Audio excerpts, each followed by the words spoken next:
Was why pay money to see something that you can see for real out in the street? Powered flight and motion picture editing were invented in the same year, and they have similar kinds of effects. Looks something like a green sewing machine on legs.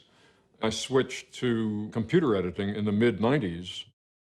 The editor has to be, he's sort of the ombudsman for the audience. As an editor, you only see what is on the screen, not what was going on at the time of shooting. And that's how it's going to look to the audience.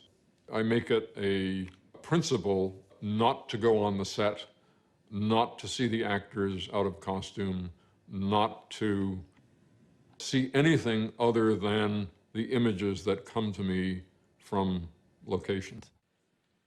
This is the first thing in that I'm standing up, which allows me a considerable amount of freedom of movement, and it also means that I'm sprung. I guess is the only word for it. And frequently when I'm looking at the cut, I will stand here with my hand on the controls, almost like a gunslinger, and trying to hit the point of the cut with my knees bent. And somehow this is important for me because it allows me to internalize the rhythms, the visual rhythms of what's happening. At this point, we've started with a blank slate. So the question is, what are we going to start with? That looks like a good possibility. It establishes things. So there's Anthony saying action, and they start to come forward. We could begin it anywhere in here, but see, there now somebody falls right here, and that's good. Falling is good. We will edit this shot into the timeline, and there it is. In the end, there will be probably 5,000 shots in the film, and all of them have to be ultimately be the right shot in the right place for the right length of time.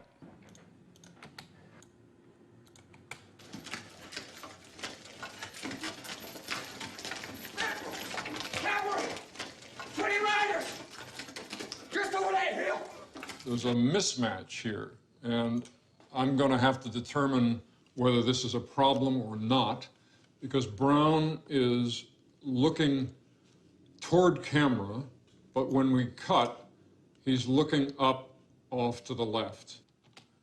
We can have Jeremy come in and cut so that Jeremy's head is masking Brown's head, so that the mismatch is not seen.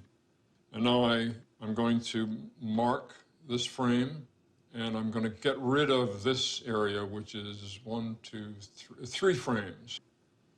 And now I'm going to look at it in context and see how it looks. Good. You have to have the personality that enjoys that it's almost like making little pieces of jewelry, that patience of the individual shots and how they're crafted together. But at the same time, you have to have an appreciation for the larger picture and how these shots fit into the larger picture of the scene, and then how the scene fits into the larger picture of the sequence, and how the sequence fits together with the larger picture of the whole work, and then how the work fits together with society. So it's a boxes within boxes within boxes. It was considered to be a woman's job because it was something like knitting. It was something like... Another way of looking at film editing is that it's a dance of eyes. Philip Seymour Hoffman's eye is looking. So that's a good thing. Now let's cut to a close-up of Hoffman looking, and the close-up of Hoffman is here. We've never seen this angle before, so the brain has to figure out what it's looking at and maybe why it's looking at it. And to the degree that you hold shots a certain length, you allow a certain train of thoughts to happen. When you cut a shot off, you've also cut off the thinking about that shot. Now, we want to cut to what he sees, because that's how we're going to understand what he's thinking about. Now there you see him thinking, and then his eye goes down. So we run that at speed. Flinch, point of view, thinking, other co-conspirator. Let's do it now. What? Let's go. Oh, something's up. Let's go. Don't do it. And we go. There's something about film, because of its sensory completeness, the fact that it is sound and image in this powerful fusion, that gets at something very deep within us. One of the things you have to develop as an editor is a very strong intuition about where is their attention.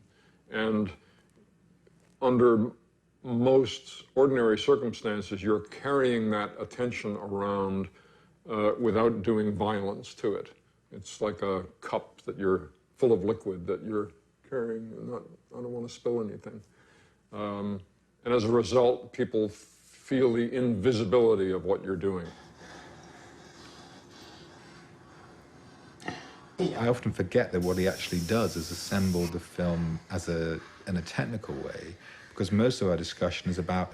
But a lot of what a director does is what the immune system of the organism does, which is to say, yes, that's good. I will allow this to come into the body. Or, no, that's a different blood type. I don't want that to come in. There were some collisions of images that occurred to Francis as he was shooting the film that were at variance with how he had planned to begin the film. Originally saw that shot in dailies, which was, I think, simply done. The film right there is the jungle, flames, helicopter. Improvisation with you trapped in your room and what is going to happen, burning images from the end, and worked them in through a series of jumping away from the editing machine when I put that sound with that image, because it seemed to me that that fan was not only powerful in and of itself, but powerful in the way that it sets the stage for the journey that this particular film is going to